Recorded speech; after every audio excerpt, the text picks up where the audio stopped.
we are. The first EU prequel era novel, Rogue Planet by Greg Bear. This is quite possibly the most important expanded universe book that no one's read, or the people that read it didn't get its importance. And I will explain. Because this is a passing of the torch book for what the expanded universe was in the 80s and 90s to what it would become in the 2000s. So, what is Rogue Planet about?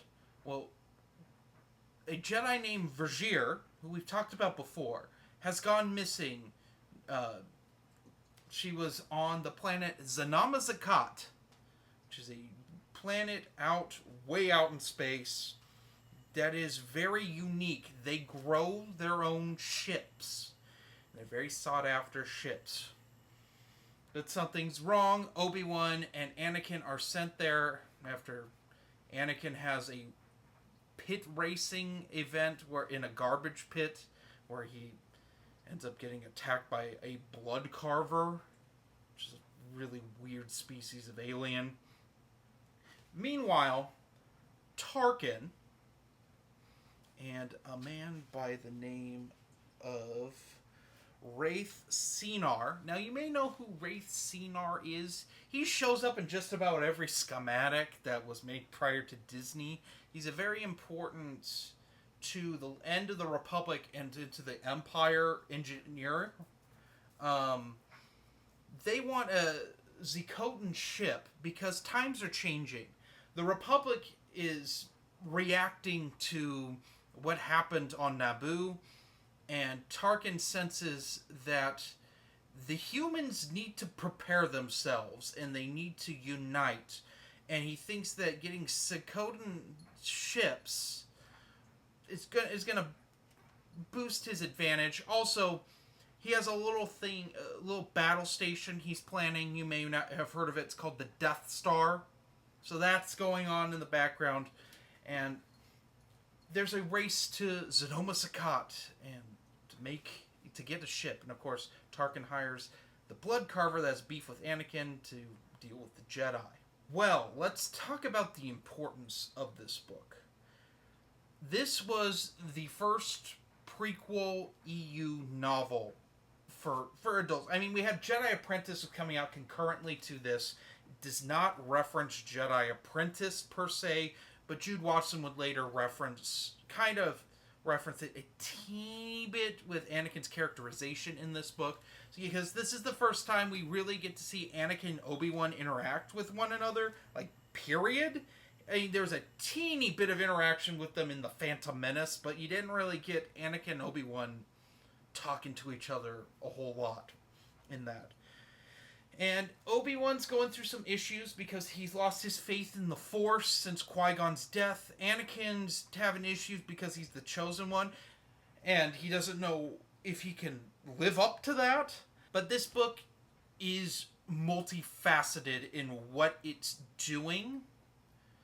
First of all, I think everyone knows this is a prequel to New Jedi Order, explaining Vergere to an extent, and the Vong are referenced, but they aren't explicitly called the Vong, but you know they're the Vong. If you've read the EU in chronological order at this point, we've already had at least one encounter with the Vong already, so you kind of know what's in store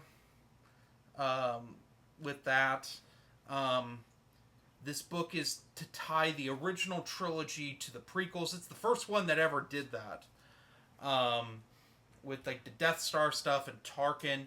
Tarkin is far more villainous in this than he was in Cloak of Deception, but a crazy event has happened, and I guess he's like seeing the writing on the wall. Times are changing.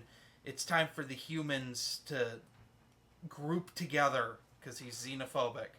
And he knows that he kind of got a feeling of what's going to happen with the Confederacy and all that.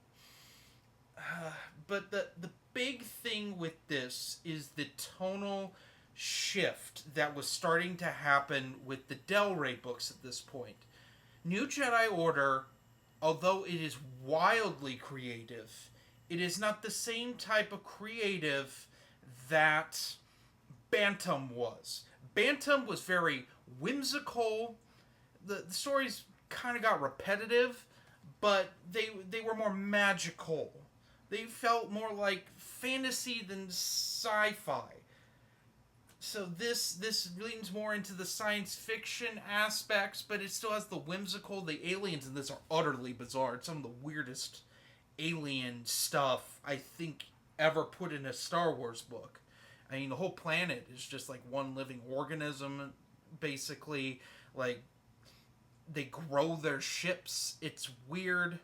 Um, the the Force is weird in this, but like it reminds me of both a Bantam book and the original Del Rey novels. Like, I get a Splinter of the Mind's Eye vibe from this too.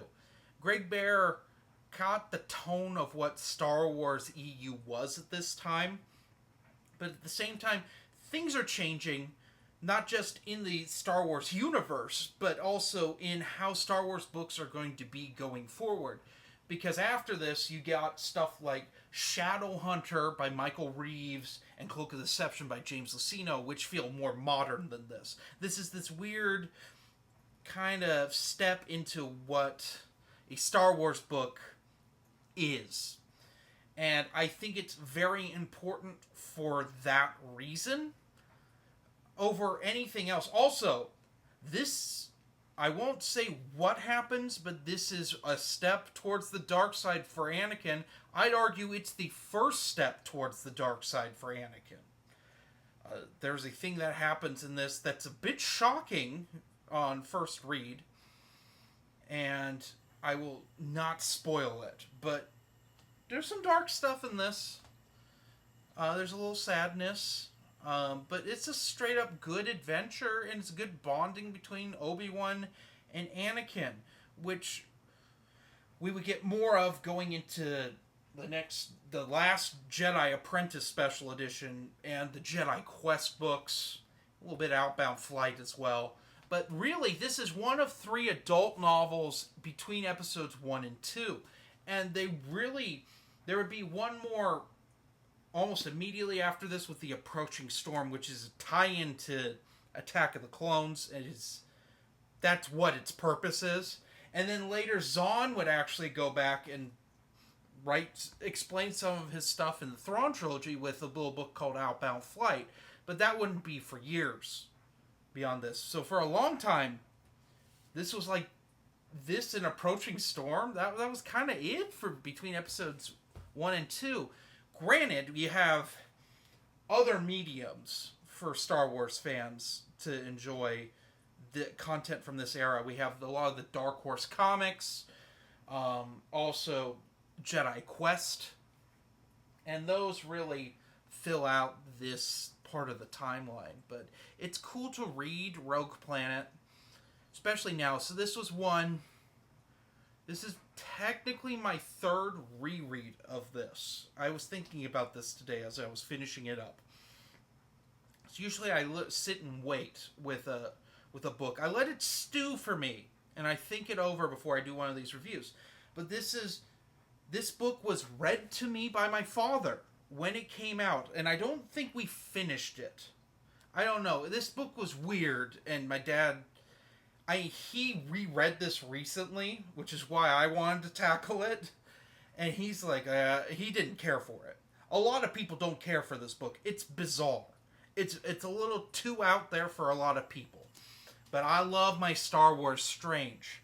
So yeah, this was one that was read to me right when it came out, because my parents wanted more Star Wars after Phantom Menace. So we got this, we got Cloak of Deception, we got Shadowhunter, and then they never read any of them, except for my dad read some of this. I don't know if he read the whole thing. He doesn't remember, but I mean, this